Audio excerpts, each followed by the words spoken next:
ज्यांनी घेतलं त्यांनी एक दोन जणांनी अनुभव शेअर करा किंवा पालकाचं सूप घेतल्यानंतर तुम्हाला काय वाटलं रंजनाताई? तर पोट भरल्यासारखं वाटलं मला तरी. पोट भरल्यासारखं वाटलं. आणखी? हं. एनर्जेटिक वाटलं सर, एनर्जी आल्यासारखं वाटलं पोटाला. 3 दिवसापासून नुसतं पाणी आणि ताप होतं ना. आता 2 ताटल्या पिल्या, 2 वाट्यात तर एनर्जी आली खूप असं वाटतंय. खूप पोट भरलंय, गच्च भरलंय आता असं वाटतंय. छान. पालकाचं सूप का घ्यायचं असतं बरं प्रभावतीताई? पालकाचं सूप घेतल्याने आत्तापर्यंत तुमचे बरेच शंखप्रक्षालन झाले. प्रभावतीताई शिंदे, मग पालकाचं सूप घेतल्याने काय फायदा जाणवला तुम्हाला किंवा काय फायदे आहेत त्या पालकाच्या सूपचे? हा, प्रभावतीताई शिंदे बोलतोय मी. तुम्ही ते प्रभावती गुले, तुमचं माईक बंद करून टाका. तुम्ही काही बोलतही नाही आहे, विनाकारण तुमचा आवाज इकडे येतोय. हॅलो. हा बोला. एनर्जी मिळाली. आणखी आत्तापर्यंत तुम्ही सूप घेतलं बऱ्याच वेळेस, सूप घेतल्यानंतर काय फायदा झाला त्याचा दुसऱ्या दिवशी किंवा कशासाठी सूप घेतो आपण ते विचारतोय मी तुम्हाला. पोट व्यवस्थित साफ झालं. हा, पोट व्यवस्थित साफ झालं. झोप काय? पोट व्यवस्थित साफ झालं. पोट व्यवस्थित साफ झालं, हे उत्तर मला अपेक्षित होतं. तर सूप का घेतलं आपण? बघा, पालकाचं सूप घेतल्यानंतर सगळ्यात प्रथम पालकामध्ये, आता व्हिडिओ हे बंद करा सर्वांनी. पालकाचं सूप घेतल्यामुळं काय झालं, आता मी सगळ्यांचे माईक बंद केलेले. आता कुणाला तिकडून माईक चालू करता येणार नाही. फक्त आता जर कुणाला इमर्जन्सी असलं तर हँड राईज करा, कारण आपलं रेकॉर्डिंग चालू असतं. मग रेकॉर्डिंगमध्ये काय आहे, तुमचे सगळं हे रेकॉर्ड होत असतं, ते कायमस्वरूपीचं यूट्यूबला राहतं. मग आपल्या त्याकरता आपलं काम झाल्यानंतर माईक बंद करायची सवय लावायचं. तर काय झालं, प्रभावतीताईंनी सांगितलं की बाबा पहिली गोष्ट म्हणजे मला एनर्जी मिळाली. 3 दिवसापासून त्यांनी काही खाल्लं नव्हतं, तर 3 दिवसानंतर त्यांना एनर्जी मिळाली.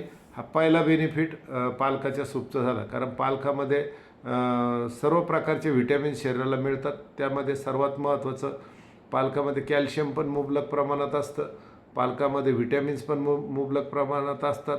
सर्वात महत्त्वाचं आयर्न, जे आपल्या रक्तातला मुख्य घटक आहे आयर्न, ज्याला आपण लोह म्हणतो, ते पण त्याच्यामध्ये जास्त असतं.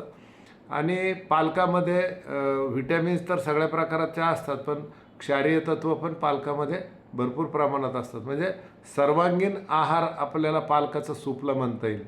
मग याच्यामुळं काय होतं, याच्यामुळं नुसतं शरीरशुद्धीच उद्या चांगली होत नाही, तर ज्या माता भगिनींचं पिरियड्समध्ये खूप ब्लडिंग झालेलं असतं, त्यांनी तर ब्लडिंग, ज्या माता भगिनींना पिरियड्समध्ये जास्त ब्लडिंग होतं त्यांनी तर 1-2 दिवस 3 दिवस तर पालकाचं सूप घ्यायला पाहिजे. एक पालकाच्या जुडीचं सूप त्यांनी पिरियड्समध्ये घ्यायलाच पाहिजे. असे अनेक, आपला विषय आजचा तो नाही आहे म्हणून मी तुम्हाला त्या विषयावर जास्त फोकस करणार नाही. पण सगळ्यात महत्त्वाचा विषय काय आहे की आपण पालकाचं सूप का घेतो, तर पालकाचं सूप घेण्यामागचं सर्वात महत्त्वाचं कारण आहे की पालकाचं सूप काय करतं, स्वतःबरोबर ते दुसरे जे आपल्या पोटातले जे काही साठून बसलेले जे दूषित घटक असतात, किंवा ज्याला आपण काय म्हणू की रॅडिकल्स, ते साठून आपल्या आतड्याला चिकटलेले असतात. तेलकट पदार्थ किंवा चरबीयुक्त पदार्थ किंवा बरेचसे असे पदार्थ असतात आपल्या आतड्याला, ते चिटकून बसतात. मैद्याचे पदार्थ, ब्रेड बेकरीचे पदार्थ, काळे निळे चिकट असे खूप लेअर आलेले असतात आपल्या आतड्याला आतून. पालकाचं सूप काय करतं, आज तुम्ही बघा, ज्यांनी भांडे घासले असतील त्यांना जाणवलं असेल की पालकाची जी सूप बनवलेली कढाई आहे, तिला तुम्हाला डिशवॉश बार किंवा विम बार किंवा कुठलं साबणच लावायची गरज पडली नाही. त्याच्यात नुसतं पाणी टाकलं तरी, त्याला साध्या पाण्यानं जरी धुवून घेतलं तरी ते भांडं स्वच्छ होतं. मग जसं बाहेर घडतं ना, त्या पद्धतीनेच आतमध्ये घडतं. ज्या पद्धतीने बाहेर घडतं त्या पद्धतीनेच आतमध्ये घडतं. तर आता आपण मूळ विषयावर येऊ. उद्या आपली आहे शंखप्रक्षालन क्रिया. तर शंखप्रक्षालन क्रिया करण्यासाठी काय, काही पूर्वतयारी लागते. आता ही कायाकल्प क्रिया केली, हा एक शंखप्रक्षालन क्रियेचा एक भाग होता. म्हणजे जर तुमचं कायाकल्प क्रिया तुमची व्यवस्थित झालेली असेल तर मग शरीरशुद्धी क्रिया पण उद्याची व्यवस्थित होईल. कारण काय होतं, आपण ताक घेतल्यानं, फळं घेतल्यानं किंवा जे काही आपण लिक्विड स्वरूपात जो डाएट घेतला 3-4 दिवस 3 दिवस, तर तो काय करतो आपल्या आतड्यामध्ये जास्त वेळ राहत नाही. तुम्ही जे काय खाता तर जे काय खाल्ल्यानुसार अन्नाचा मुक्काम आपल्या शरीरात असतो. फॉर एक्झाम्पल आपण जर कधी लिक्विड संत्र्याचं ज्यूस, मोसंबीचं ज्यूस, नारळाचं पाणी किंवा मध पाणी किंवा गूळ पाणी असं लिक्विड स्वरूपात आहार घेत असेल तर हा फार तर आपल्या शरीराला युटिलाइज व्हायला 2 ते 3 तासात तो युटिलाइज होतो. पूर्ण शरीर त्याला वापरून घेतं आणि त्याच्यातले टाकाऊ पदार्थ काय करतात संडासच्या मार्गाने आपले बाहेर निघायला लागतात, डायरेक्ट लिक्विड. त्याच्यानंतर असतं फळांचा रस. बघा उपोषण करताना तुम्हाला जाणवत असेल उपोषण करताना की उपोषण मागे घेतल्यानंतर काय देतात प्यायला, फळांचे ज्युसेसच देतात, बरोबर आहे का नाही. लिंबू पाणी आपण ऐकतो की लिंबू पाणी देऊन उपोषण सोडलं वगैरे वगैरे, लिक्विड देतात. कारण ते काय लिक्विड जर कधी आपण घेतलं अर्ध्या मिनिटाच्या आत ते काम चालू करतं शरीरात. म्हणून चहा घेतल्यानंतर, चहा पिऊ नका याच्यानंतर कोणी, पण चहा घेतल्यानंतर तरी काय येते प्रभावतीताई, तर त्याच्या हे येण्याचं कारण काय, तरतरी येण्याचं कारण असतं की चहामधून ग्लुकोज आपल्या शरीराला डायरेक्ट मिळतं, म्हणजे शुगर मिळते, साखर मिळते, ग्लुकोज मिळतं साखरेच्या रूपाने. म्हणून काय होतं की लवकर आपल्याला ते युटिलाइज होतं, डायजेस्ट होतं आणि मग म्हणून आपल्याला ताजंतवानं वाटतं चहा घेतल्यानंतर. आपल्याला वाटतं चहा घेतल्यानंतर ताजंतवानं का वाटतं, तर त्याचं रिझन आहे डायरेक्ट ग्लुकोज चहामधून मिळतं. म्हणून काय चहा नाही घ्यायचा, म्हणून काय घ्यायचं, शरबतं घ्यायचे, वेगवेगळ्या प्रकारचे लिक्विड हे घ्यायचं, सप्लिमेंट घ्यायचं, ताक घ्यायचं, नारळ पाणी घ्यायचं, मध पाणी घ्यायचं, गूळ पाणी घ्यायचं, कशा घ्यायचा भविष्यात, पण चहा घ्यायचा नाही. कारण त्याचं मी नंतर सांगेल, परवाच्या क्लासमध्ये चहा का नाही घ्यायचं त्याचं कारण मी सांगेल, आज नाही सांगत. मग आता तुमच्या लक्षात आलं का कायाकल्प क्रिया तुम्ही 3 दिवस केली, मग ही शरीर शुद्धी क्रिया आपली उद्या आहे, शंख प्रक्षालन क्रिया. मग ही शंख प्रक्षालन क्रिया का करायची उद्या, का करायची कोण सांगतं. शंख प्रक्षालन क्रिया बघा, शंख प्रक्षालन तिला नाव का ठेवलं गेलं, तर त्या आपल्या आतड्याचा आकार, आता शंख कसा असतो, शंखात जर तुम्ही वरतून पाणी टाकलं तर ते डायरेक्ट खाली जात नाही, शंखाला अशा आतून लेअर असतात. तर तसे आपल्या पोटाला पण आतून लेअर असतात, कळालं. मोठा आता इथून अन्ननलिका तोंडापासून तर इथून जर ते गेले इथपर्यंत जाते, आपल्या छातीचा भाग संपतो तिथपर्यंत ते जाते, त्याला जठर जोडलेलं असतं.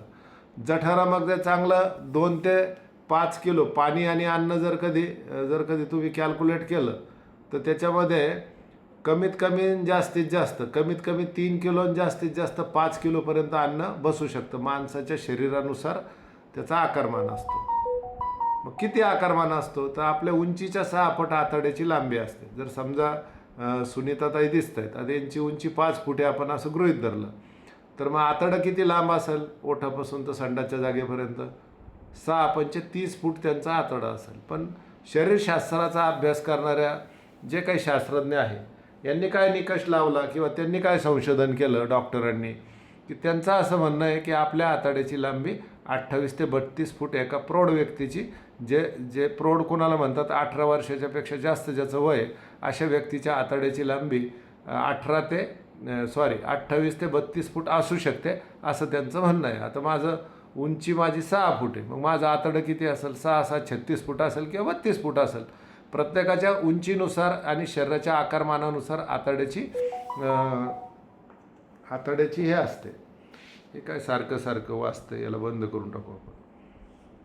मग याच्यातून एखादा पदार्थ आपण टाकला, फॉर एक्झाम्पल आपल्या तोंडातून आपण एक पदार्थ टाकला तर तो डायरेक्ट खाली येतो का, पोटातून डायरेक्ट खाली येतो का तर तो पोटातून डायरेक्ट खाली येत नाही.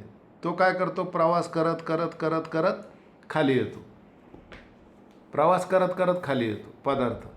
मग तो तुम्ही काय खाता याच्यानुसार तुमचा तो पदार्थ किती वेळ पोटात राहणार ते डिपेंड करतं. आता समजा तुम्ही लिक्विड डाएट घेतला, कमीत कमी जर कधी फळांचा रस वगैरे घेतला तर तो 6 तासात तो प्रवास त्याचा म्हणून बाहेरच्या दिशेने सुरू होतो. म्हणून लहान मुलांनी जास्त फळं खाल्ले किंवा कच्चा आहार खाल्ला तर त्यांना टॉयलेट लागते. लहान मुलांना तुम्ही ऑब्झर्व केलं असेल, त्यांना जर तुम्ही फळं जास्त प्रमाणात दिले तर त्यांना टॉयलेट लागते. का, की फळं लवकर पचून शरीराच्या बाहेर निघतात. म्हणून सगळ्यात चांगला आहार काय आहे, फळाहार आहे, कळालं. मग त्याच्यानंतर दुसरा आहार काय आहे, ज्वारीची भाकरी. किती वेळ लागतो पचायला, फार फार तर 12 तास पुरे झाले. रात्री खाल्ली तर सकाळी ती पोटाच्या बाहेर निघण्याचा प्रयत्न करते. गव्हाची पोळी 12 ते 18 तास. त्याच्यात तुमची पचनशक्ती किती स्ट्रॉंग आहे त्याच्यावर ते डिपेंड आहे. 12 ते 18 तास. मैद्याचे पदार्थ 18 ते 36 तास. 36पेक्षा जास्त वेळ लागू शकतो, 72 तासही लागू शकतात. नॉनव्हेज, ब्रेड बेकरीचे पदार्थ 36 ते 72 तास नॉनव्हेज पचायला लागतात. मग त्याच्यात मांस, मासे, अंडे सगळं आलं. कारण का, कारण ते जड असतं पचायला. ते 72 तास ते 36 तास लागू शकतात. मग त्याच्यात तुमची डायजेस्टिव्ह सिस्टीम किती स्ट्रॉंग आहे त्याच्यावर ते डिपेंड आहे. कारण आपल्या माणसाच्या, मनुष्य प्राणी जो आहे त्याच्या आतड्याची लांबी किती असते, 32 ते 28 फूट असते. पण प्राण्याच्या जे मांस खातात त्या मांस खाणाऱ्या प्राण्याच्या आतड्याची लांबी 3.5 ते 5.5 फूट असते. आणि माणसाचं शरीर हे अल्कलाईन आहे. प्राण्याचं शरीर, जे मांस खातात त्यांचं शरीर ॲसिडिक आहे. आणि ॲसिड काय करतं, मांस पचवायला लवकर पचवतं. पण अल्कलाईन शरीराला पचण्यासाठी तुम्ही काय खाता त्याच्यावर ते डिपेंड असतं. उडदाचा पापड तुम्ही खूप चावनी खाता, तुम्हाला खूप आवडतो उडदाचा पापड. पण उडदाचा पापड पचून पोटाच्या बाहेर निघायला किती वेळ लागतो, तर कमीत कमी 48 ते 72 तास लागतात. त्याच्यातही डिपेंड तुमची पचनशक्ती किती स्ट्रॉंग आहे. म्हणून उडदाच्या डाळीला डाळीचा राजा म्हटलेलं आहे. नॉनव्हेजपेक्षा 10 पट जास्त प्रोटीन्स उडदाच्या डाळीमध्ये असतात. पण ते उडदाच्या डाळीचं म्हणणं काय आहे की बाबा तुम्ही जर कधी मला खात असाल तर तुम्ही एक्झरसाईज करणं गरजेचं आहे, एवढंच उडदाच्या डाळीचं म्हणणं आहे. म्हणून पैलवान लोक काय करतात, उडदाची डाळ भिजवतात आणि खातात, भिजून खातात. पैलवान जे असतात ते कुस्ती वगैरे खेळणारे किंवा मल्ल ज्याला आपण म्हणतो, तर ते काय करतात, मग खूप परिश्रम घेतात, खूप हे घेतात आणि ते खातात. उडदाची डाळ पचवू शकतात. आपण का पचवू शकत नाही उडदाची डाळ, आपल्याला का वेळ लागतो, तर आपल्याकडं एकच एक कारण आहे त्याचं की आपण व्यायाम करत नाही. आता तुम्ही जर व्यायाम व्यवस्थित करायला लागले तर उडदाची डाळ तुम्ही आठवड्यातून किंवा 15 दिवसातून एकदा खाऊ शकता. म्हणून हिवाळ्याच्यामध्ये उडदाची डाळ, पचनशक्ती आपली स्ट्रॉंग असते हिवाळ्यात, म्हणून उडदाची डाळ खायला लोक जास्त प्रायोरिटी देतात. कळालं. मग आता उद्याची क्रिया आहे शंखप्रक्षालन क्रिया. या क्रियेमध्ये काय होणार की तुमच्या ओठापासून तर संडासच्या जागेपर्यंतचा पूर्ण घाण कचरा बाहेर निघणार. कसा, नैसर्गिकरित्या. मग त्यासाठी काय करावं लागतं, तर त्यासाठी पूर्वतयारी करावी लागते. तर पूर्वतयारीमध्ये काय करावं लागतं, तर पूर्वतयारीमध्ये सगळ्यात प्रथम आपल्याला आज रात्री झोपताना जवळपास 20 लिटर पाणी उकळून थंड करायला ठेवायचं असतं. एक हंडा असतो ना स्टीलचा, तो 20 लिटरचा असतो, 20-22 लिटरचा. तो त्याच्यामध्ये भरायचं. आपण जे नळाचं पाणी स्वयंपाकासाठी वापरतो ते पाणी उकळायला ठेवायचं. उकळल्यानंतर त्याच्यावर झाकण ठेवून द्यायचं. सकाळी बोट घालून बघायचं, थंड असेल तर वेल अँड गुड, नसेल थंड तर मग त्याला आपण काय करायचं, व्यवस्थित त्याला थोडं ताटामध्ये किंवा मोठ्या परातीमध्ये टाकायचं. आणि जर कधी गरम नसेल तर मग त्याला थोडं गॅसवर कोमट करून घ्यायचं. मग ते पाणी किती कोमट आणि किती गरम, तर डोळ्याचे अश्रू जेवढे गरम असतात तेवढं त्याला गरम ठेवायचं असतं. डोळ्याचे अश्रू जेवढे खारट असतात तेवढं त्याला खारट ठेवायचं असतं. कळालं.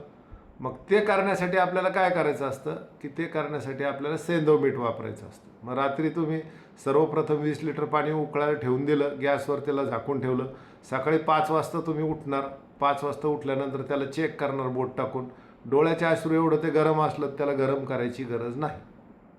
मग त्याच्यामध्ये काय करायचं, 1 लिटरचा जग किंवा 1 लिटरचा असं पातेलं घ्यायचं की त्याच्यात आपले हात बुडले नाही पाहिजे. ज्याला दांडी असेल असं 2 लिटरचं जग घ्यायचं. जग सगळ्यात कन्व्हिनियंट असतो.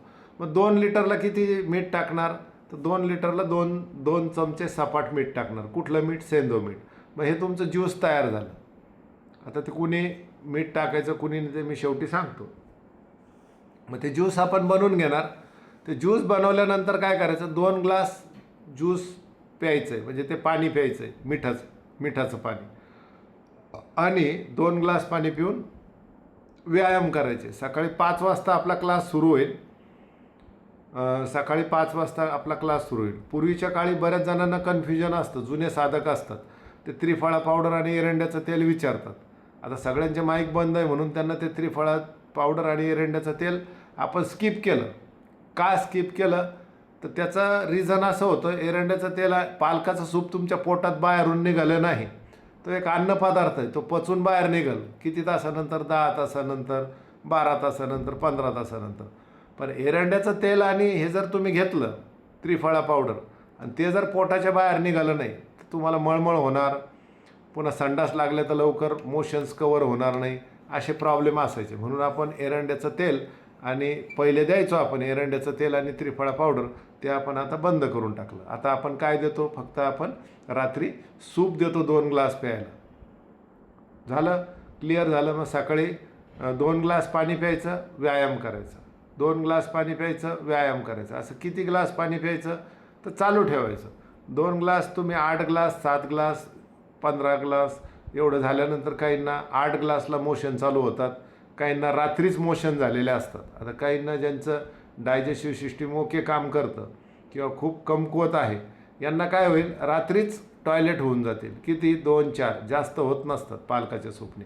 मग सकाळी उठल्यानंतर काय करायचं, 2 ग्लास पाणी प्यायचं, व्यायाम करायचा, 2 ग्लास पाणी प्यायचं, व्यायाम करायचा. 6 ते 8 ग्लास पाणी तुम्ही पिले की तुम्हाला मोशन चालू होतं, रन चालू होतं, त्याला आपण रन म्हणतो. मग किती रन काढायचे, डिपेंडिंग ऑन यू, तुमच्यावर ते डिपेंड आहे. आता आमच्याकडं हायेस्ट रेकॉर्ड 91 रनचा आहे, म्हणजे 91 वेळेस तो व्यक्ती टॉयलेटला गेलेला आहे. तानाजी काय नाव त्यांचं, तालाजी वलेकर. आता 2 क्लास पूर्वी होते ते क्लासला, आपल्याकडं ऑनलाईन क्लासला होते, निवासी शिबिराला आले होते. तर त्यांचे किती रन झाले होते, तर त्यांचे 91 रन झाले होते ऑनलाईनमध्ये. कळालं, तरी ॲसिड त्याच्या पोटातून चालूच होतो, त्यांच्या पोटातून ॲसिड. मग हे काय करायचं आहे आपल्याला, उद्या ॲसिड बाहेर काढायचं आहे पोटातून, तुमच्यानंतर कफ बाहेर काढायचा आहे आणि वात बाहेर काढायचं आहे. हे तिन्ही गोष्टी तुम्हाला पोटातून उद्या बाहेर काढायच्या आहे. कळालं, यांनी काय होणार, तर तो वात कफाचं संतुलन होणार, तुमच्या शरीरातले सगळे दोष निघून जाणार, तुमचं वजन 4 ते 5 किलो, काहींचं 3 किलो कमी होईल, काहींचं 4 किलो कमी होईल, काहींचं 2 किलो कमी होईल, काहींचं 5 किलो कमी होईल. आत्तापर्यंत हायेस्ट रेकॉर्ड आपलं 6 किलो वजन कमी झाल्याचं हायेस्ट रेकॉर्ड आहे आपलं आत्तापर्यंत. कळालं, मग हे वजन कमी होणार, चेहऱ्यावर ग्लो येणार तुमच्या. उद्या जे येतं तुम्ही शरीरशुद्धी केली की चेहऱ्यावर ग्लो येणार, तुमचा चेहरा तेजस्वी दिसणार.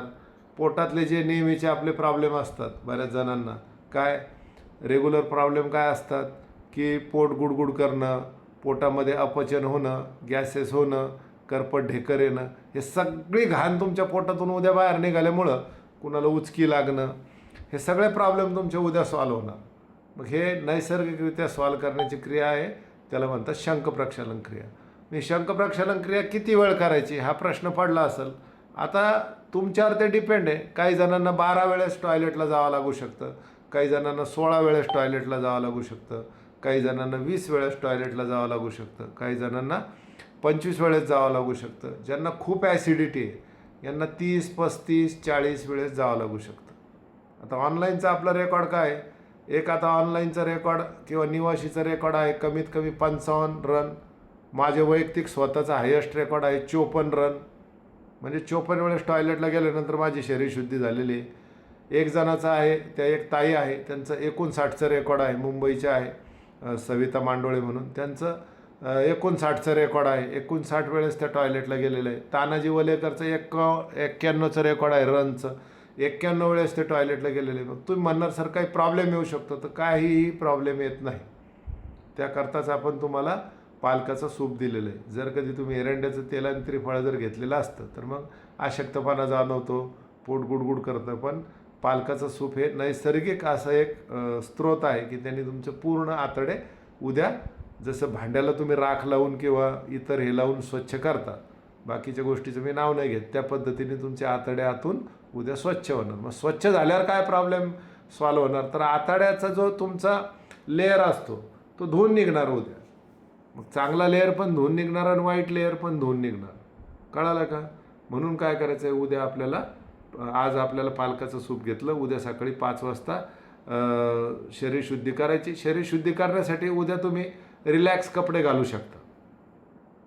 रिलॅक्स कपडे घालू शकता म्हणजे गाऊन आणि पेटीकोट यूज करू शकता माता भगिनी. आणि जेंट्स जे, त्यांनी बिना हुकची पॅन्ट वापरायची जेंट्सनी, नाही तर रनआउट होण्याचे चान्सेस जास्त असतात.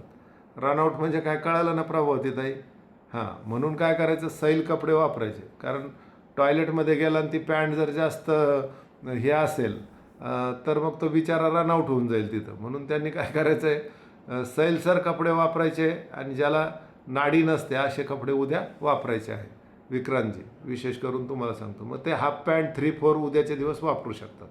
हां, फक्त अंडरवेअरवर राहू नका. मागे 1-2 महाभाग ते म्हणे तुमच्या यूजनुसार कपडे वापरत ते अंडरवेअरवरच फिरायला लागले, तर तसं करू नका. मग आपल्याला काय करायचं आहे, 2 ग्लास पाणी प्यायचं, व्यायाम करायचा, 2 ग्लास पाणी प्यायचं, व्यायाम करायचा, 2 ग्लास पाणी प्यायचं, व्यायाम करायचं. मग असं केव्हापर्यंत करायचं, तर जेव्हापर्यंत तुमच्या टॉयलेटमधून स्वच्छ पाणी 3 वेळेस बाहेर पडत नाही. जसं तुम्ही पाणी पिता तसंच पाणी 3 वेळेस तुमच्या टॉयलेटच्या बाहेर पडत नाही, तेव्हापर्यंत तुम्ही टॉयलेटला जात राहायचं. मग तो ज्याच्या त्याच्या शरीरानुसार तो वेळ आणि तुमचं रन काउंट हा वेगवेगळा असू शकतो. कळालं? मग त्याच्यानंतर तुमचं स्वच्छ पाणी टॉयलेटमधून 3 वेळेस बाहेर आलं असं आपण गृहीत धरलं. आता रंजनाताई स्वच्छ पाणी 3 वेळेस बाहेर आलं. किती वेळेस? या 16 वेळेस टॉयलेटला गेल्या, 16 ते 32 वेळेस टॉयलेटला गेल्या रंजनाताई. ते गेलेलं आहे म्हणून सांगतो. 26 वेळेसचं तर त्यांचा रेकॉर्ड आहे, माझ्याकडंच नोंद. तर मग त्या जर 26 वेळेस टॉयलेटला गेल्या आणि त्यांचं स्वच्छ झालं, तर मग त्यांनी काय करायचं, टॉयलेटमधून स्वच्छ पाणी आलं तर 3 वेळेस स्वच्छ पाणी येऊ द्यायचं. 1, 2, 3. 3 वेळेस स्वच्छ पाणी आलं की मग तुम्ही टॉयलेटला जाणं थांबून जायचं. पुन्हा 2 ते 4 ग्लास पाणी प्यायचं आणि वॉमिटिंग करायची. मग वॉमिटिंग किती करायच्या? 3 करायच्या. तेच पाणी पिऊन, जे पाणी तुम्हाला प्यायला दिलेलं आहे तेच पाणी पिऊन वॉमिटिंग करायची. वॉमिटिंग नाही झालं तर काय करायचं, अशी जीभ बाहेर काढायची, घशात बोट टाकायचं आणि घशात बोट टाकून आपण हे करायचं, काय घशात बोट टाकून म्हणजे वॉमिटिंग करायची. वॉमिटिंगही किती करायच्या? खूप वॉमिटिंग नाही करायच्या. वॉमिटिंग फक्त 3च करायच्या. केव्हापर्यंत करायच्या? बिना रंगाची, बिना वासाची, बिना चवीची आणि बिना कलरची. कलर रंग एकच. काही उलटीला लाल कलर असतो, काही उलटीला काळा कलर असतो, काही उलटीला हिरवा कलर असतो, काही जणांच्या उलटीला पिवळा कलर असतो, काही जणांच्या उलटीला पांढरा कलर असतो. पांढरा कलर असतो त्याच्यातून कफ बाहेर पडतो. याच्यातूनही काय बाहेर पडतं, संडासमधूनही काय बाहेर पडतं, पहिले सॉलिड पदार्थ बाहेर पडतात घट्ट, नंतर मग आपण जे पालकाचं सूप आज घेतलेलं असतं ते बाहेर पडतं, नंतर मग आपल्या पोटात साठलेलं पूर्ण पित्त बाहेर पडतं, पोटात साठलेला पूर्ण वात बाहेर पडतो. डांबरासारखे चिकट पदार्थ, अतिशय चिकट, म्हणजे ज्याची आपण कल्पना करू शकत नाही, अशा एका डॉक्टरचे टॉयलेटमधून डांबरासारखे चिकट पदार्थ बाहेर निघाले. मग असं निघू शकतं. उलटीमधून काय काय निघू शकतं, तर लाल, पिवळी, हिरवी, जांभळ्या कलरची उलटी बाहेर पडते, काळ्या कलरची उलटी बाहेर पडते. उलटीमधून काय पडतं, कफ बाहेर पडतो. कफाचा रंग कोणाचा हिरवा असतो, कोणाचा पिवळा असतो, कोणाचा लाल असतो, कोणाचा काळा असतो. असे कफ जे बिड्या, सिगारेट, तंबाखू पितात तर त्यांच्या उलटीमधून असे डांबरासारखे चिकट पदार्थ पण बाहेर पडतात. तर अशा पद्धतीने तुमची शरीरशुद्धी होऊन जाते. मग उलट्या किती करायच्या? फक्त 3च करायच्या. त्याच्यापेक्षा जास्त उलट्या का करायच्या नाही? 3 उलट्यात तुमची पूर्ण स्वच्छता होऊन जाते. कळालं? ऑनलाईन आपण राहू. उद्या सकाळी मी पण, माझा व्हिडिओ ऑन राहील, माझंही हे ऑन राहील, माईक ऑन राहील, तुमचे पण माईक ऑन राहतील. तुम्हाला काय काय समस्या येतील त्या समस्या पण आपल्या ऑन द वे, म्हणजे चालूमध्ये समस्या दूर होत राहतील आपल्या. कळालं? आता 3 वेळेस उलटी संडास झाली, आपण संडासला थांबलो, 3 वेळेस उलट्या झाल्या, उलट्याला थांबलो. मग काय करायचं? संडास उलट्या झाल्या म्हणजे असं एक स्टॅम्पिंग होतं तुमचं. 3 वेळेस स्वच्छता झाली की असं समजून चालायचं की 3 वेळेस संडास झाली स्वच्छ पाण्याची, की मग असं समजून चालायचं की तुमची शंखप्रक्षालन क्रिया 100% यशस्वी झाली. आणि 3 वेळेस स्वच्छ उलटीतून पाणी बाहेर पडालं की मग आपण काय समजायचं की तुमची वमन क्रिया जी आहे ती 100% यशस्वी झाली. आता या दोन्ही क्रिया 100% यशस्वी झाल्या. त्याच्यानंतर तुम्हाला योग निद्रेचा व्हिडिओ पाठवला जाईल उद्या डाउनलोड करून. तर योग निद्रेचा व्हिडिओ लावायचा, इकडं मीटिंग स्किप करून टाकायची 100% झाल्यानंतर, आणि 1 तास जवळपास आराम करायचा. खिचडी शिजायला टाकून द्यायची. मग आपल्याला काय करायचं आहे, खिचडी शिजायला टाकून द्यायची, योग निद्रा करायची, घरातल्या कोणाला तरी सांगून द्यायचं, नाही तर मग आंघोळीला जाताना खिचडी टाकायची, नाही तिकडं ती खिचडी 1.5 तासात जळून जाईल. 1 ते 1.5 तासाचा वेळ असतो तुम्हाला खिचडी खायला. ही शरीर शुद्धीक्रिया झाली की 1.5 तासानंतर आपल्याला खिचडी खायची असते. मग खिचडीमध्ये काय असतं, 3 भाग मुगाची डाळ असते आणि 1 भाग तांदूळ असतं. त्याच्यात भरपूर पाणी टाकलेलं असतं आणि पाणी टाकून ती शिजवलेली असते. कुकरमध्ये शिजवू का असं मागच्या वेळेस प्रश्न केला होता एका ताईंनी. तर शिजवू शकता तुम्ही कुकरमध्ये, पण तिला काय करायचं, नरम शिजवायचं आहे. म्हणजे नवीन साधं की त्यांच्यासाठी सांगतो, नरम शिजवायचं. नरम म्हणजे कसं की तिच्यात म्हणजे भरपूर आपण खिरीला जसं भात गळस्तवर शिजवतो. हां, काय 5 काय 6 काय 6 शिट्ट्या होऊन द्यायच्या असं त्या सीमाताईंचं म्हणणं आहे. काय 6 काहीतरी म्हणू लागलं, ते जाऊ द्या आता, ते जाऊ द्या आता, 6 शिट्ट्या होऊन द्यायचं असं त्यांचं म्हणणं आहे. आणि पाणी भरपूर टाका, खिरीसारखं तिला स्मॅश करा.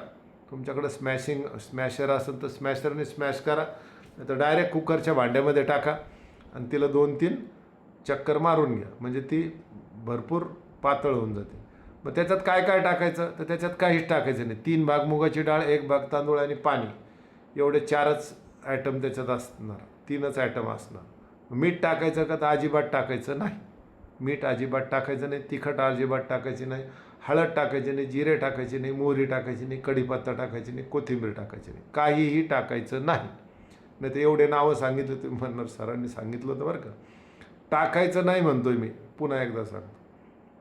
1.5 तास तुम्ही ही खिचडी खाल्ली, सकाळी झोपेतून उठल्या आता तुम्हाला काय करायचं आहे, डिंक आणलेला आहे ना, 2 चमचे डिंक कुटून ठेवायचं आहे खलबत्त्यामध्ये. लाह्या करून त्याला भाजू नका कृपा करून, कारण लाह्या करून भाजल्या त्याच्यातले औषधी गुणधर्म नष्ट होऊन जातात. लाडू करताना पण रंजनाताई लाह्या करून भाजायचं नाही डिंक कधी. डिंक ज्यावेळेस भाजतो त्याच्यातल्या मेडिसिनल प्रॉपर्टी नष्ट होतात, त्याच्यातलं चिकटपणा गुडघ्याला कामं येतो, पण औषधी गुणधर्म नष्ट होतात. म्हणून डिंक कधीच भाजायचं नाही. डिंक फक्त कुठून त्याला वापरायचं आपल्या लाडूमध्ये, याच्यामध्ये त्याच्यामध्ये. मला तर आत्ताच तोंडाला पाणी आलं, मला खूप आवडतं ते. दाताला दात चिकटताना ते चावताना खूप भारी वाटतं. तर तो डिंक आपल्याला घ्यायचा आहे जो आपण लाडूमध्ये वापरतो तोच. त्याला बाभळीचा किंवा अर्जुन सांदाड्याचा डिंक म्हणतात, बाभळीचा घेऊ शकता. डिंक जो आपल्याला लाडूमध्ये टाकण्यासाठी दुकानदार विकतात तो डिंक घ्यायचा. आता डुप्लिकेट पण डिंक निघाला, तो कसा ओळखायचा मी नंतर सांगेल, पण आता सध्या ओरिजिनल डिंक घ्या, आपल्याला कळतो. आणि 2 चमचे खसखस निवडून आताच कुटून ठेवा. म्हणजे तिला का खसखस कुटायची, त्याचं रिझन असं आहे की खसखस वाटल्या जात नाही. तुम्ही तिला भिजवलं जरी आणि सकाळी मिक्सरमध्ये वाटायचा प्रयत्न केला तर खसखस तुमच्याकडून वाटल्याच जाणार नाही. म्हणून तिला काय करायचं असतं, खलबत्त्यात कुटायचं असतं आणि सकाळी 2 चमचे वाटीत भिजत घाला. मग उठल्यानंतर मग हे केव्हा घ्यायचं आहे खसखशीचं ज्यूस, तर खसखशीचं आणि डिंकाचं ज्यूस खिचडी खाल्ल्यानंतर 1.5 तासांनी घ्यायचं आहे. मग त्याच्यानंतर 1.5 तासांनी काय करायचं आहे, तर त्याच्यानंतर 1.5 तासांनी पाणी प्यायचं आहे.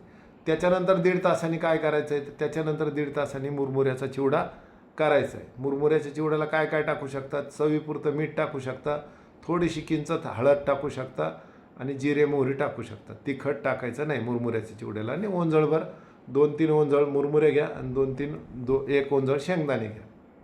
कळालं, मुरमुऱ्याचा चिवडा बनवण्यासाठी. मग आता त्याच्यानंतर आता मुरमुऱ्याचा चिवडा झाला तुमचा. 1.5-3 म्हणजे 1.5 तासांनी तुम्ही याची खीर खाल्ली. 1.5 तासांनी तुम्ही डिंक खसखशीचा आणि गुळाचा ज्यूस घेतला, त्याच्यात 2 चमचे डिंक, 2 चमचे खसखस आणि 4 चमचे गुळ, 1 ग्लास पाणी, अशी त्याची रेसिपी आहे.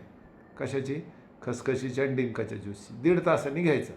त्याच्यानंतर 1.5 तासांनी आपल्याला पाणी घ्यायचं, गरजेनुसार 1 ग्लास अर्धा ग्लास पाणी घ्यायचं. त्याच्यानंतर 1.5 तासांनी मुरमुऱ्याचा चिवडा खायचा. म्हणजे तेव्हापर्यंत 6 तास झालेले असतात. मग त्याच्यानंतर पुन्हा 1.5 तास 6 नंतर 7.5 ते 8 तास झालेले असतात. मग संध्याकाळी काय करायचं, पुन्हा हीच खिचडी रिपीट करायची. पण संध्याकाळच्या खिचडीला काय काय असेल, जिरे असतील, मोहरी असतील, हळद असेल, कढीपत्ता असेल आणि कोथिंबीर असेल. एवढे इन्ग्रेडियंट्स त्याच्यात असेल. कशामध्ये, संध्याकाळच्या खिचडीमध्ये. कळालं, ती पण थोडी पातळच बनवायची. याच्यात एक गोष्ट सांगायची राहिली, सकाळच्या खिचडीमध्ये पण आणि संध्याकाळच्या खिचडीमध्ये पण जास्तीत जास्त तूप टाकायचं आहे. 8 ते 6 चमचे तूप टाकायचे आहे. हे त्या सीमाताई दगडपल्लेवर तेच सांगत होते की 6 चमचे तूप टाका, 6 चमचे तूप टाका. आपल्याला ते लक्षात आलं नाही. आपल्याला वाटतं ते खिचडी शिजवायचं सांगते 6 शिट्ट्या, तर ते 6 चमचे तूप सांगत होते. तर 5 ते 6, 7, 8, 10. मग आता एखादे माझ्यासारखे असते, त्यांना तूप आवडत नाही किंवा तूप चालत नाही, तूप घेतल्या उलट्या होतात आमच्या सुनीताताईला. मग त्यांनी काय करायचं, तेल घ्यायचं शेंगदाण्याचं किंवा मग तुमच्याकडे जे तिळाचं तेल असेल, नसेल तर करडीचं, नाही तर मग जे असेल ते तेल 2-3 चमचे घ्यायचं आहे त्याच्यात. का तेल घ्यायचं आहे की आपल्या आतड्याचा जो लेअर असतो तो धुवून निघालेला असतो. म्हणून आपल्याला तुपाचं प्रमाण जास्त घ्यायचं. तेल क्वचित घ्या. आणि डिंक खसखशीचा ज्यूस का घेतो प्रभावतीताई? डिंक खसखशीचा ज्यूस घेतल्यानंतर काय होतं, आतड्याचा जो तुमचा चिकट लेअर धुवून गेलेला असतो ते डिंकामुळे भरून निघतो. आणि खसखस काय करते, आपल्या आतड्यामध्ये स्पिटल असतात. स्पिटलची रचना अशी असते, जेव्हा आपण टॉयलेटला गेलो, टॉयलेटहून जाऊन आलो, टॉयलेटच्या वेळेस ते उघडतात स्पिटल आणि टॉयलेट झाल्यानंतर ते असे बंद होतात. असे किती असतात शरीरात? 2-3 असतात आतमध्ये, आतड्याच्या तिथं पण. मग खसखस काय करते, त्या स्पिटलला बळ देते आणि तुम्हाला सारखं सारखं टॉयलेटला जायची गरज पडत नाही. नाही तर मग तुम्ही जर डिंक खसखशीचा ज्यूस घेतला नाही की लगेच सर मला मॅसेज, सर पुन्हा कॉल आला. अरे आला तर येऊ द्या, जाऊन या. काही त्याला घाबरायचं नाही, टेन्शन घ्यायचं नाही. मग तुम्ही म्हणणार साधी सोपी सरळ वाटणारी ही क्रिया आहे, पण मग ही घरी करू नका, तुमच्या मनाने करू नका, तुमच्या घरी मनाने करू नका. आपल्या क्लासमध्ये करा, नाही तर मग एखाद्या योग शिक्षकाच्या मार्गदर्शनाखाली करा. आता ही क्रिया कोणी करायची नाही आहे, किंवा आता ज्यांच्या 3 महिने झालेले नाही आहे, आता उदाहरणार्थ रंजनाताई आहे किंवा काय नाव आहे सुवर्णा पाटील आहे, 3 महिने झालेले नाही ही क्रिया करून, त्यांनी करायचं नाही आहे. कांचन संगमवर यांनी पण करायचे नाही, 3 महिने झाले नाही. मग यांनी काय करायचं, यांनी पालकाचं सूप तर घेतलेलं आहे, 10 ग्लास पाणी प्यायचं, हेच पाणी कोमट पाणी 10 ग्लास प्यायचं आणि थांबून जायचं, आपले आपले प्राणायाम योग करून घ्यायचं. म्हणजे ते 10 याच्यामध्ये काय होतं, तुमचं अर्धशंख प्रक्षालन होऊन जातं. कळालं? मग आता कुणी करायचं नाही, डायरेक्टच कुणी करायचं नाही. ज्यांना पिरियड चालू आहे, ब्लड फ्लो चालू आहे, आता 4 दिवस होऊन गेले, पिरियडला 4 दिवस होऊन गेले, उद्या 4था दिवस आहे, ब्लडिंग जात नाही, त्या करू शकतात.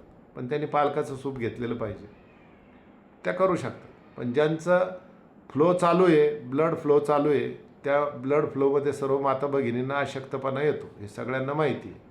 ब्लड फ्लो चालू आहे तर तुम्ही करू नका, ब्लड फ्लोमध्ये करू नका.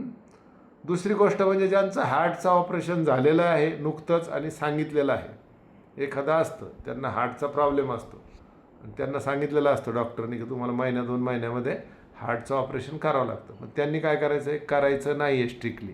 त्यांनी काय करायचं आहे, फक्त 10 ग्लास पाणी प्यायचं आहे. पिरियडवाल्यांनी पण काय करायचं आहे, फक्त 10 ग्लासच पाणी प्यायचं, 10 ग्लास पाणी पिऊन थांबून जायचं. नॅचरली मग त्यांना एक 5 ते 6 टॉयलेट होतात आणि ऑलमोस्ट सॉलिड कचरा घाण निघून जाते, अर्धशंख प्रक्षालन म्हणतो आपण त्यांना. तिसरं गोष्ट म्हणजे ज्यांचं मूळव्याधमध्ये खूप रक्त पडतं आहे, आता काही काहींना होतं मूळव्याध असतं आणि रक्त पडत असतं, त्यांनी करायचं नाही आहे. पण थोडंसं रक्त टॉयलेटला लागून येतं आहे, त्यांनी करायचं. त्यांनी केलं तर उलटं काय होतं, चांगलं त्यांना रिझल्ट मिळतो मूळव्याधमध्ये. ज्यांचा मेंदूच्या काही समस्या आहे, ज्यांना मेंदूच्या काही समस्या आहे त्यांनी करायचं नाही आहे. मेंदूच्या समस्या म्हणजे मेंदूमध्ये गाठ सांगितलेली आहे, ब्रेन ट्यूमर सांगितलेलं आहे, त्यांनी करायचं नाही. त्यांनी काय करायचं, मग फक्त 10 ग्लास पाणी प्यायचं. ज्यांना दीर्घ आजाराचे औषध चालू आहे, कॅन्सर, ब्रेन ट्यूमर किंवा इतर काही लिव्हरचे रिलेटेड, लिव्हर सोरायसिस, मेजर जर डिसीज असेल आणि अशक्तपणा असेल, चक्कर वगैरे येत असेल, चक्कर येऊन पडत असेल, अशा कुणीही व्यक्तींनी करू नका. ज्यांना चक्कर येऊन पडतात अशा कुठल्याही व्यक्तींनी करू नका. थोडी जरी चक्कर येत असेल नॉर्मली तरी करू नका. त्याच्यानंतर आणखी कुणी करायचं नाही आहे, तर ज्यांना हायटस हार्निया आहे त्यांनी पण करायचं नाही. कळालं? आणखी कुणी करायचं नाही आहे, तर ज्यांना हाय ब्लड प्रेशर आहे त्यांनी काय करायचं आहे, हाय ब्लड प्रेशरवाले हात वरती करा, मला बघू द्या किती जण आहे. हां, तुम्ही काय करायचं आहे, कांचन संगमवर मिठाचं पाणी घ्यायचं नाही. त्याच्यानंतर कोण आहे खाली, सीमा दगड फल्ल्यावर. ज्यांना हाय ब्लड प्रेशर आहे त्यांनी काय करायचं, मिठाचं पाणी घ्यायचं नाही. योगिता भोसले नाही, योगिता मालपुरे, त्यांनी घ्यायचं नाही. कमलताई शिंदे, तुम्हाला हाय ब्लड प्रेशर आहे, तुम्ही पण मिठाचं पाणी घ्यायचं नाही. मग तुम्ही काय करायचं, साधं पाणी घ्यायचं, साधं कोमट पाणी घ्यायचं, मिठाचं पाणी घ्यायचं नाही. आता लो ब्लड प्रेशरवाले कोण कोण आहे याच्यामध्ये, लो ब्लड प्रेशरवाले हात वर करा. ज्यांचं ब्लड प्रेशर लो होतं त्यांनी मिठाचं पाणी घ्यायचं. कुणी दिसत नाही पण त्यांनी मिठाचं पाणी घ्यायचं आणि मिठाचं पाणी घेऊन शरीर शुद्धी करायची, पण वॉमिटिंग करायची नाही. लिहून घ्या, लो ब्लड प्रेशरवाल्यांनी वॉमिटिंग करायची नाही. कळालं? आता आणखी काय राहिलं बरं आपलं सांगायचं काय राहिलं. अशा प्रकारे तुमची शरीरशुद्धी पूर्ण झाली असं त्याला गृहीत धरलं जातं. कळालं मग. आणखी कुणी करायचं नाही. काही विसरले का मुद्दे. शिल्पा पाटील, सुवर्णा पाटील, रंजनाताई, आणखी काही जुने साधक विलासराव होते आपले, ते सांगायचे, विलास कसबेकर. काही विसरलं का? हां ज्यांचं हिमोग्लोबिन कमी असतं 8च्या हां खाली. करेक्ट. छान. यांच्यासाठी टाळ्या वाजवा. ज्यांचं हिमोग्लोबिन 9-8च्या आत आहे त्यांनी करायचं नाही. ज्यांचं हिमोग्लोबिन 8-9च्या खाली असतं त्यांनी पण करायचं नाही. आणखी हॅलो, जय गुरुदेव. मी अनिता सर बोल. हॅलो सर, बोला. माझं पण 9 पॉइंटच आहे रक्त. काय करू? आणि माझे गेल्या महिन्यातच शुद्धीकरण झालंय. मग आता 10 ग्लास पाणी प्यायचं ताई फक्त. जास्त घेऊ नका. सकाळी आणि उठायचं. आता 15 दिवसापूर्वी माझा बीपी होता. अहो मी काय सांगतोय, तुम्ही फक्त 10 ग्लास पाणी प्यायचं फक्त. विषय क्लोज बिगर करायचा. मिठाचं? रेकॉर्डिंग चालू आहे. मिठाचं हाय ब्लड प्रेशरवाल्याने मिठाचं पाणी प्यायचं नाही ना. हे विषय क्लिअर झाला. साधं पाणी प्यायचं, पण 10 ग्लास प्यायचं. तुमचा आता 15 दिवसापूर्वी मेजर प्रॉब्लेम झाला ना बीपीचा, मग तुम्ही कशाला रिस्क घेता. तुम्ही फक्त 10 ग्लास पाणी प्यायचं. तेवढ्या याच्यात जेवढी शुद्धी होईल तेवढीच. बाकी जास्त रिस्क घ्यायची नाही तुम्ही. पुन्हा आपल्या आशालताताई कुठे गेल्या? पुष्पलताताई. तुम्ही 10 ग्लास पाणी प्यायचं यावेळेस पुष्पलताताई. पुढच्या महिन्यात आपण तुमचा कॉन्फिडन्स वाढून जाईल आणि तुम्ही थांबायचं क्लासला. पूर्ण क्लास होईपर्यंत थांबायचं. आणि काय करायचं, 2-2 करून 10 ग्लास घ्यायचे का? हां 2-2 ग्लास. 1-1 ग्लास तुमच्या आपल्या कन्सर्नवर डिपेंड असतं. काही जणांना 2 ग्लास जात नाही, ते 1 ग्लास पाणी पितात, व्यायाम करतात. इतरांपेक्षा थोडं जास्त वेळ लागतो. ही 1.5 तासाची क्रिया आहे. 45 मिनटं ते 1.5 तासाची क्रिया आहे. माझे आत्तापर्यंत 29 शंखप्रक्षालन झालेले. किती? 29 शंखप्रक्षालन. 10 वर्षामध्ये 29 शंखप्रक्षालन माझे आत्तापर्यंत झालेले. खूप मजेशीर अनुभव असतो आणि एवढं एनर्जेटिक वाटतं आणि एवढं पूर्ण शरीर शुद्ध होऊन जातं. तर शरीरात कुठला घाण कचराच राहत नाही आपल्या. पूर्ण शरीर शुद्ध. असं कधी ऐकलं की तुम्ही? सर, पिरियड ज्यांचे चालू आहेत त्यांना तुम्ही सांगितलं 10 ग्लास पाणी प्यायचं. मग ते 2 ग्लास करून व्यायाम करून मग 2 ग्लास असं करायचं का? हां 2-2 ग्लास नॉर्मल व्यायाम करायचे आणि प्यायचं. 10 ओके. ग्लास पाणी पिलं तुमची अर्धी शुद्धी होऊन जाते. अर्धी शुद्धी आपण रनिंगमध्ये करून घेऊ. तुमची चालूमध्ये तुम्ही जर क्लासला टिकलेच 10 दिवसाच्या पुढं जर तुम्ही क्लास कंटिन्यू केला तर उरलेल्या 10 दिवसामध्ये तुमची रोजच्या रोज काही एनिमा असतो, काही त्रिफळा पावडर आपलं घ्यायचं असतं. बरेचसे असे त्याला सोल्युशन्स असतात ज्यांची पूर्ण झाली नाही. त्यांना आता पुष्पलताताई यांची पूर्ण होणार नाही कारण औषधं चालू आहे. तर मग त्यांनी अर्धी करायची. मग मी काय सांगतो त्याकडे पूर्ण लक्ष द्यायचं. इथून पुढं 1 महिना त्यांची पूर्ण होऊन जातील. पुढच्या महिन्यात त्यांचा कॉन्फिडन्स वाढला की त्याच म्हणणार की मला आता पुढच्या महिन्यात करायची. मग त्याच्यावेळेस त्या पुढच्या महिन्यात बॉडी पण काय झालेली असते, आपल्या त्या क्रियेला सुटेबल झालेली असते ना. आता इथून पुढं तुमचं पूर्ण चेहरा ग्लो करणार. उद्या जर अर्धी जरी झाली तरी चेहरा ग्लो करणार तुमचा. चला आणखी कोणाची? जय गुरुदेव सर. मला 10 हिमोग्लोबिन होतं मागे चेक केलं तर 3-4 महिने आधी. काय म्हटलं ताई? माझं हिमोग्लोबिन 10 होतं म्हटलं मागे 2 महिने आधी चेक केलं, 2-3 महिन्यामध्ये. काय प्रॉब्लेम नाही ना? चक्कर येत नाही ना? थोडं थोडं वाटते सर मला कधी कधी. नाही, जर उद्या काय करा, उद्या करा तुम्ही सुरू करा. चक्कर वगैरे यायला लागली की मग लगेच थांबून जायचं. आम्ही सोबत असतो ना तुमच्या. फील होतो कधी कधी चक्कर सारखं. हो ना. मग ते उद्या काय करू आपण सुरुवात करू. आणि ज्यावेळेस आपल्याला असं वाटेल की अरे आपलं हे होतंय बरं का, चक्कर येते, तर लगेच थांबून जायचं. सर माझं 2 किलो वजन कमी पण झालं. छान छान. 3 दिवसात 2 किलो वजन कमी झालं. छान झालं. चेहरा पण ग्लो करतोय. अशक्तपणा वाटतं थोडासा. आता अशक्तपणा जाणवणारच ना. कारण काय असतं, आपल्या पोटात आपण रोजचं 3 किलो अन्न खातो कमीत कमी. आणि आता ते आशाला तर काही खाल्लंच नाही 3 दिवसात, तर थोडा अशक्तपणा जाणवेलच ना. आहे की नाही? की लगेचच असं होईल का की तूप खाल्ल्याबरोबर रूप येत नाही असं आपण म्हण आहे. लगेचच खाल्ल्यानंतर आता ते होणार नाही. आपण काय केलेलं आहे की आपण म्हणजे खाल्लेलं नाही ना 3 दिवसांनी, रोजचं खातो आपण, ते खाल्लेलं नाही ना, म्हणून आपल्याला थोडा अशक्तपणा जाणवतो. कारण लिव्हर काय करतं, त्याला लागणारी एनर्जी प्रोटेक्ट करून ठेवतं बॉडीमध्ये. बरोबर आहे की नाही?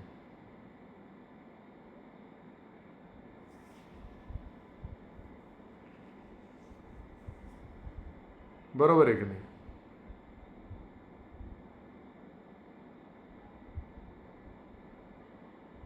चला, आणखी काही प्रश्न असतील तर विचारा. मला जे तर रेकॉर्डिंग बंद करायची. कुणाचे काही प्रश्न असतील शॉर्ट प्रश्न तर.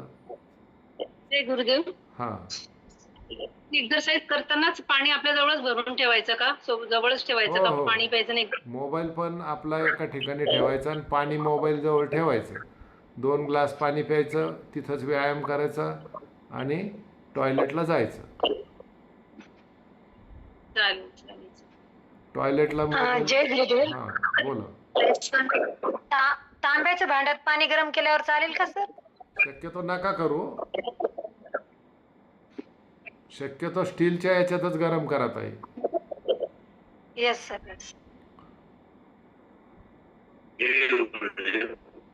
जय गुरुदेव सर. जय गुरुदेव. ते ह्याचं पण खसखशीचं आणि गुळाचं ते पण ते बाकीचं करायचं ना सगळं करा आम्ही? करा का बाकीचं सगळं करायचं. डाएट हाच फॉलो करायचा. फक्त तुम्ही काय करायचंय, फक्त तुम्ही 10 ग्लास पाणी प्यायचं, एवढंच एक फक्त तुमच्यात बदल आहे. आणि त्यांनी किती प्यायचं, तर काही काही जणांना 20 लिटर संपूनही पुन्हा गरम करावं लागतं. मग गरम करावं लागतं, ते ताटात थंड करावं लागतं, लवकर थंड होत नाही, फॅन लावावा लागतो, बरेच कुटाणे असतात. शक्यतो 20 लिटरमध्ये होऊन जातं. ज्यांनी प्रामाणिकपणे कायाकल्प क्रिया केलेली ना, 20 लिटरमध्ये शरीरशुद्धी होऊन जाते. तर ते सांगायचं ड्रेस कोड चेंज करायचा वगैरे, आउट व्हायचं शक्यता असते. सांगितलं ना त्यांना, अगोदरच सांगितलं गाऊन वगैरे यूज करू शकता म्हणून, पेटीकोट गाऊन यूज करू शकता. संध्याकाळचं फक्त राहिलं, संध्याकाळी तुम्हाला क्लास संपल्यानंतर तुम्हाला नाभी सेटिंगचा प्रयोग करायचा असतो. तो नाभी सेटिंगचं पोस्ट मी शोधून तुम्हाला टाकून देतो. संध्याकाळी हे संपल्यानंतर, क्लास संपल्यानंतर नाभी सेटिंग करायची असते. कारण आपल्या आतड्या आपण उलट्या केल्यामुळं किंवा जास्त टॉयलेटला गेल्यामुळं आतड्याची सेटिंग बिघडते. आतड्याची सेटिंग बिघडल्यावर काय होतं, या अशी करंगळीची ही रेषा मॅच केल्यानंतर आपली करंगळी काय होते की खालीवर होऊन जाते, अशी एवढी खालीवर होऊन जाते. त्याला म्हणतात नाभी डिस्टर्ब होणं. तुम्ही आताही करून पहा. आता तुमची करंगळी जोडलेली असेल आणि ज्यांची करंगळी खालीवर असेल तर त्यांना आताही पचनासंदर्भात समस्या असेल, टॉयलेट साफ होण्या न होण्यासंदर्भात समस्या असतील. त्याच्यासाठी आपण तुम्हाला नस्य आणि तुलसी ड्रॉप या महिन्यात लिस्टमध्ये टाकलं. नस्य आणि तुलसी ड्रॉप त्याकरताच आपण सजेस्ट करतो आहे आता सगळ्यांना. म्हणजे पंचकर्मातल्या 2 क्रिया तुमच्या होऊन जातात. नस्य आणि तुलसी ड्रॉप आणि आय ड्रॉप तुम्ही जर मागवला तर तुमच्या कर्णपूर्व हे पण होऊन जातं, म्हणजे काय डोळ्याला काय म्हणतात, नेत्रबस्ती पण होऊन जाते. त्याच्यानंतर तुमचं नाकात ते टाकल्यामुळं नस्य होऊन जातं. पंचकर्माचे 2-3 क्रिया तुमच्या होऊन जातात एवढे 2-3 पदार्थ तुम्ही मागवले तर. विरेचन तर होतंच तुमचं याच्यात. जय गुरुदेव. जय गुरुदेव. जय गुरुदेव. बोला. माझं ऑपरेशन झालं होतं कॅन्सरचं, 4-5 महिने झाले. मी आता मला समोर करता येईल का? तुम्ही नका करू काका. शंकर तुम्ही प्रसाद. 10 ग्लास पाणी प्या. पालकाचं सूप घेतलं का तुम्ही? हो घेतला, पण हा. कमी झाला. पालक मिळाली नाही आमच्या खेड्यात, ठीक मिळत आहे नाही. ना, जे मिळालं ते. पण आता उद्या काय करा, फक्त उद्या सकाळी तुम्ही यांच्याबरोबर 10 ग्लास पाणी प्या. पूर्ण पाणी पिऊ नका. 10 किंवा 5 जेवढे जाईल तुम्हाला तेवढे.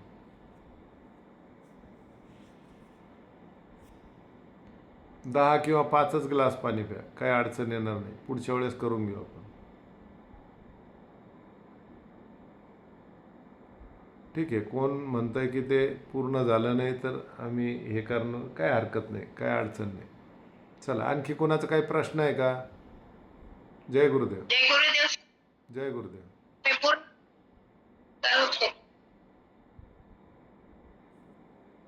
सर मी पूर्ण करणार आहे. किती महिने 3 झाले महिने तुम्हाला? झाले. हा 3 महिने हो झाले. ना सर. 3 महिने झाले तर पूर्ण करा, काही अडचण नाही. आणि 3 महिने झाले नसेल तर पूर्ण करू नका. 3 महिने झाले सर. हां. तर आता पुन्हा एकदा रिपीट करतो, शेवटचं एक रिपीट करतो. आता आपल्याला रात्री झोपताना 3 ग्लास एक 20 लिटर पाणी उकळायला ठेवायचं आहे. आपल्याला 20 लिटर पाणी उकळायला ठेवायचं आहे, उकळून ते थंड करायला ठेवायचं आहे. सकाळी 5 वाजता ही आपली क्रिया सुरू होईल. 5 वाजता क्रिया सुरू झाल्यानंतर आपल्याला 2 ग्लास पाणी पिणं, सविताताई व्यायाम दाखवतील ते व्यायाम करणं, 2 ग्लास पाणी पिणं, व्यायाम करणं, 2 ग्लास पाणी पिणं, व्यायाम करणं. असं किती वेळेस टॉयलेटला जायचं, तर जेव्हापर्यंत आपलं स्वच्छ पाणी टॉयलेटमधून 3 वेळेस बाहेर येत नाही तेव्हापर्यंत टॉयलेटला जात राहायचं. मग कुणाला 20 टॉयलेटला जाऊ लागू शकतं, कुणाला 25 टॉयलेटला जावं लागू शकतं, कुणाला 50 टॉयलेटला जावं लागू शकतं. आपल्याकडं हायेस्ट रेकॉर्ड मी सांगितलं आत्तापर्यंत 91चं आपलं 91, 59 आणि 55 आणि 54 4 रेकॉर्ड आपल्याकडं आहे. ते कुणाला तोडायचे असले तुम्ही उद्या तोडू शकता. मग त्याच्यानंतर 3 वेळेस स्वच्छ टॉयलेटमधून पाणी बाहेर निघालं की थांबून जायचं. मग आपल्याला आराम करायचा आहे. आराम करायचा आहे 1.5 तासानंतर खिचडी खायची आहे. शंखप्रक्षालन झाल्यानंतर 1.5 तासांनी खिचडी. 1.5 तासांनी खिचडीमध्ये तिच्यामध्ये काय टाकायचं आहे, 3 भाग मुगाची डाळ, 1 भाग तांदूळ हे टाकायचं आहे. ते टाकून आपल्याला ती खिचडी बनवायची, 1.5 तासांनी खायची. त्याच्यात भरपूर तूप टाकायचं, 6 ते 8 चमचे तूप टाकायचं आणि ती खिचडी खायची. त्याच्यानंतर 1.5 तासाने डिंक आणि खसखशीचं ज्यूस घ्यायचं. त्याच्यानंतर 1.5 तासाने डिंक खसखशीचं ज्यूस घ्यायचं. त्याच्यानंतर 1.5 तासांनी गरजेनुसार 1 ग्लास, अर्धा ग्लास, 2 ग्लास पाणी प्यायचं. 2 ग्लास पिऊ नका, शक्यतो 1च ग्लास प्या, मळमळ उलटी होणार नाही. वमन क्रिया सांगायची राहिली, स्वच्छ शरीर शुद्धी क्रिया झाली, टॉयलेटला जाणं झाल्यानंतर मग आपल्याला वमन करायचं आहे. त्याच्यानंतर आपल्याला जे आहे तर 1.5 तासांनी मुरमुऱ्याचा चिवडा खायचा आहे. त्याच्यानंतर 1.5 तासांनी मग गरजेनुसार पाणी पिऊ शकता. आणि मग संध्याकाळी आपल्याला डायरेक्ट हीच खिचडी खीर आपल्याला रिपीट बनवायची आहे. त्या खिरीमध्ये 3 भाग मुगाची डाळ, 1 भाग तांदूळ, जिरे, मोहरी, कढीपत्ता, कोथिंबीर टाकू शकता. संध्याकाळी हळद टाकू शकता गरजेनुसार. तिखट आणि मसाले वापरायचे नाही. सकाळी तर बिलकुल काही वापरायचं नाही. सकाळी 3 भाग मुगाची डाळ, 1 भाग तांदूळ आणि पाणी. याच्या व्यतिरिक्त काही मीठसुद्धा वापरायचं नाही सकाळच्या खिचडी. मीठ वापरलं तर वॉमिटिंग होऊ शकते किंवा तुमच्या आतड्याला आतून सूज येऊ शकते. त्याच्यामुळं सकाळच्या खिरीमध्ये मीठ वापरायचं नाही. अशा पद्धतीने ज्यावेळेस हे सगळं आपला क्रायटेरिया आपण पूर्ण करतो तर आपलं शरीर पूर्ण नैसर्गिकरित्या शुद्ध झालेलं असतं.